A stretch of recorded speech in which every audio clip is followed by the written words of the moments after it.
I'm always looking on YouTube, studying what's trending and seeing what works. Because like you, I'm growing my own channel and I've started to see some good results in the last few videos that I've put up. So I want to share with you what it is that I've been doing and how I've been able to grow my channel. So if you're a music producer, engineer, trying to grow your own channel, this video is for you. I'm going to break down exactly how to get more views, more subscribers, and how to turn your channel into an income stream. Let's get into it. The first thing I want to talk about is to just start. Don't overthink it. The biggest mistake stopping most producers from growing on YouTube is overthinking everything. The amount of people I've seen waiting for the perfect setup, waiting for the right time. For a start, nothing's perfect and there's never a right time. So now is the right time to start. And by starting now, you're just going to improve. You're going to get better at what you're doing. Your first 10, 20 videos is just practice, getting you better in front of getting you comfortable in front of the camera, finding your style, your flow, your delivery, and being able to produce good videos. Don't worry about making them perfect, just make them consistent. Next thing I want to talk about is common mistakes producers make. When I say producers, I mean producers and engineers. So one of the things is random content. Look, I know you're trying to find what works for you, what does your audience like to see. So yes, you should just post random stuff and see what your audience gravitates to. You also have to have in the back of your mind, how is YouTube supposed to know who and what you're about? I don't like the term niching down. I feel like we are a niche. So pick maybe 2-3 pillars that you're super comfortable with producing, creating, and then run with that. The other thing is only posting beats. Like, you want to see the other side of you. You want to see you making beats. You want to see you behind the scenes. So add in tutorials, add in behind the scene content or breakdowns or tutorials. The other thing is ignoring SEO. If you don't know about SEO, search engine optimization, it still works, I believe, because that's what I've been using in some of my videos just recently. Well, not just recently, but there's something I've been doing to my videos that's really been helping to drive views. I'll break that down for you in a bit. So this is kind of, you should do this and maybe you don't need to really focus on it, because your titles, searchable titles, obviously you're going to get views and clicks, but then you can also have titles where they're intriguing. They're not really going to be a case of someone's going to search out your title because you've worded it in a way that's not searchable. So you have to play around with that and see what works and what fits for your channel and your growth. So as I just mentioned about this little SEO trick that I've been using on my videos, is when I've created the video, I click on the actual MP4 file and click onto the little get info section, and then in that section there's a comment section, and then there's also a tag section. And I've seen a few gurus or a few YouTubers mentioning this, so I've tried it and I feel like it's working. I feel like it's working. So what I do is I go to ChatGPT, ask ChatGPT to write a nice little description for that comment section and then provide some tags. Nice and simple, no extra work, no hassle. Copy and paste, put that in there, and when you upload your video to YouTube, it's like you've got embedded SEO in that video, so that gives YouTube time to understand what your video is about, plus what you're saying in it. So it's giving YouTube more to work with, and yeah, that's made a difference in my videos, I believe. So try that. Just make sure you're adding relevant keywords.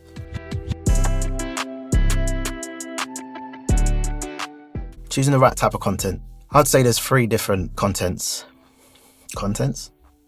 Three main types of content. You got search-based content, tutorials, plugins, and how-to guides that people are actively searching for. Then you've got trends, new plugins just come out, or Logic Pro or whatever DAW that you use has just made an update, and yeah, they're cool, but they'll only last for so long because they're trending. Whereas the SEO search-based tutorials and stuff, they're more evergreen, so they might not blow straight away, but they can pick up momentum next year or the year after, or months or weeks. So they don't always have major views straight away, unless you've got like a lot of subscribers or the topic is something that people are really interested in. But yeah, search-based content, trending topics, and storytelling and journey-based content, which is something I'm trying to tap into a bit more. Yeah, I like these sort of videos, and people like these sort of videos. They like to see your journey. They like to see you doing stuff, trying stuff, starting from the bottom and working your way up. We all like to see success journeys. So the next thing I want to talk about is being one step ahead. You don't have to be a pro yet. A lot of the time, what's holding us producers, engineers back is imposter syndrome, feeling like you're not there yet. You're not able to help others because you feel like you're not a pro. The truth is, all you need to do is just be one step ahead. You don't need to know everything. For example, myself, I know quite a bit. I've been doing YouTube for a while. I've been producing music and mixing and mastering and working with artists and whatnot. And part of me still gets imposter syndrome. Sometimes I feel like, who am I to be sharing what I know and helping others? I'm still trying to work out how to get my mixes to where I know they should be, but they're good. So you're always going to have that battle. But like I said, if you're one step ahead, then you are able to teach others what you know. So let's quickly talk about packaging your content, thumbnails, video quality. I don't know, I feel like I've tapped into a nice little way of doing my thumbnails lately. And that's all because I'm not trying to reinvent the wheel. Just look around and see what others are doing. It doesn't have to be in the same niche as you, which is always useful. I find that helps a lot. Look outside of your niche, outside of music. When you scroll through YouTube, what attracts you, what catches your eye? I'm not saying copy it, but just use what's there already, adapt it to your style, and then run with that. Over time, you're gonna feel and know what works for you and what's getting you the clicks. But I don't feel like you have to just know it straight away. These things are gradual. Video quality, you can use your phone. Phones are good now. You can do all sorts of settings on there to blur the background, or when you come to doing your post-production, you can make it look good. Audio quality, that's something I'll say is really important. I had a few videos where the audio quality dipped because I was using one of them little clip-on mics, and post-production, it was just a nightmare trying to get a decent sound. So I've just gone back to using the mic that I've used in past videos, and listening back to the old videos, I realized how good the sound was then. So hopefully in this video, this mic sounds half decent. But yeah, audio quality, you'd be forgiven on blurry videos. I know I'm guilty of that. And especially if they're not watching the actual video, they're just listening to you, then your quality's got to be half decent. So yeah, get yourself a decent mic, one of them clip-ons, do some research, see what the reviews are like, test some out, and then yeah, just go with that. I forgot to mention, I've got an Amazon storefront with all the stuff that I'm talking about, all the products, the items, and anything that you need to start your YouTube channel, microphones, the recording equipment.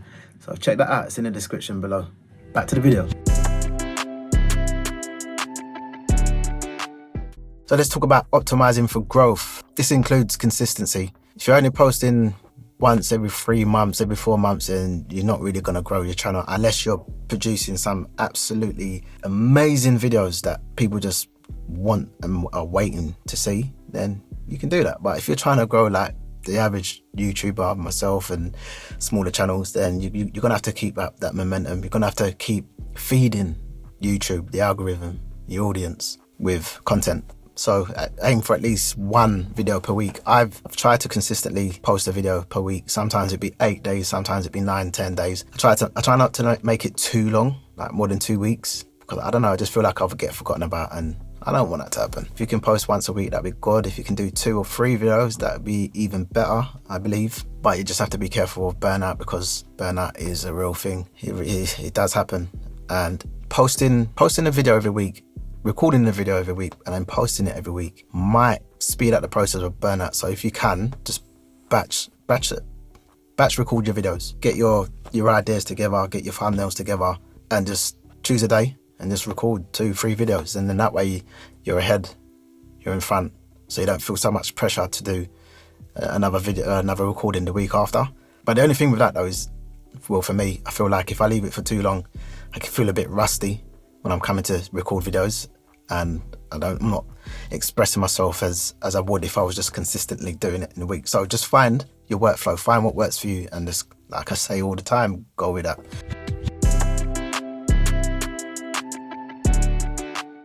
So I'm gonna quickly touch on CTA, call to action. Like when I first started, I used to introduce myself in the video in the beginning.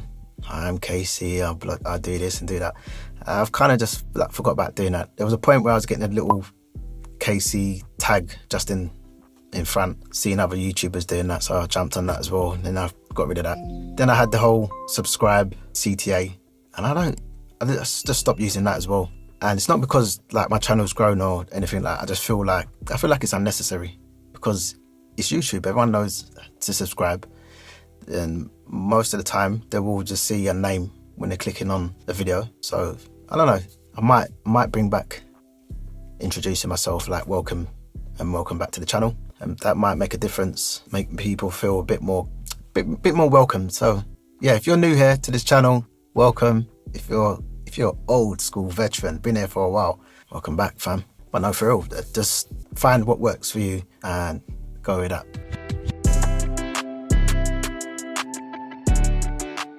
So let's talk about monetization and long-term growth. So once your channel starts to grow, you can turn it into an income stream. Beat sales, mixing services, affiliate marketing, sponsorship and brand deals. If you want me to do a video on how I'm getting these sponsored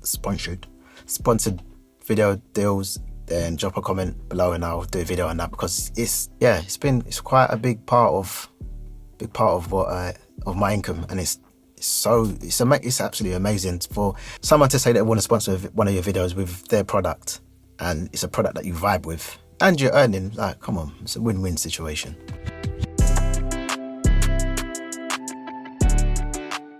So the next thing I want to talk about is the dip, which is a term that I've heard from Seth Godin, and I've heard a few people talk about the dip, and I wanted to understand what do they mean by the dip. So I've done some research, and the dip is the part where it feels like nothing's happening. It's literally a dip. There might be a dip in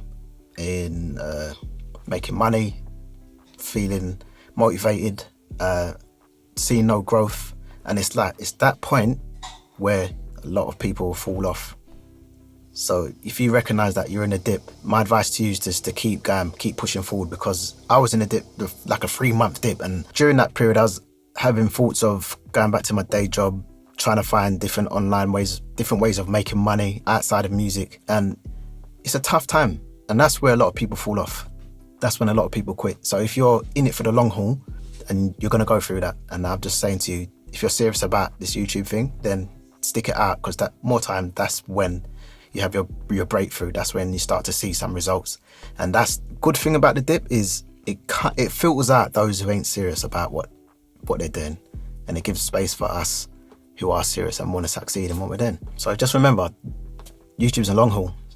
You might have quick success, and I hope you do. That'd be amazing. But just know, for us normal people, it's a little bit more. Things take a little bit longer, and we're okay with that. It's about I'm not getting into all that cliche stuff, but it's who you're becoming in that time.